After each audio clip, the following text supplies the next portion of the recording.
ইতিহাস গোটা দেশে যেমন এই বসিরহাট মহকুমার শ্রমিকরা ঐতিহ্য তৈরি করেছিল, ইতিহাস তৈরি করেছিল। আমি যখন কেরালার কান্নুরে আজ থেকে 3 বছর আগে অল ইন্ডিয়া সম্মেলনে গেলাম বিড়ি শ্রমিকদের, সেই সম্মেলনের যা রিপোর্ট সেখান থেকে জেনে এসেছি গোটা ভারতবর্ষে ইতিহাস তৈরি করেছিলেন এই বসিরহাট মহকুমার শ্রমিকরা। আন্দোলন সংগ্রামে আদায় করার ক্ষেত্রে বসিরহাট মহকুমা উত্তর 24 পরগনা জেলা 1 নম্বরে।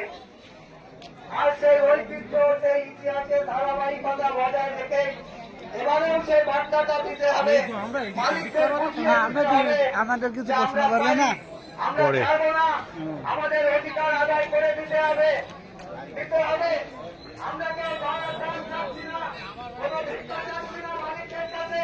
তোমরা ভাই 180 টাকা সামনে যে রাস্তা রেখেছো তা থেকে 46 টাকা আমাদের দাও, এটাই তো আমরা দাবি করেছি।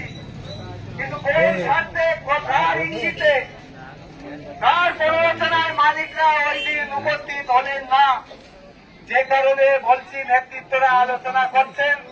আলোচনা হয়তো খুব শিগগিরই শেষ হয়ে যাবে। সেখানে যোগ্য নেতৃত্ব, আপনাদের যৌথ সংগ্রাম কমিটির নেতৃত্বরা আছেন যে আলোচনাটা করবেন, তারপরে ওখান থেকে ফোনের মাধ্যমে বার্তা পাঠাবেন, আর তারপরে হয়তো একটা মিছিল করে ওখানে যাব। আমরা ডাইরেক্ট ওই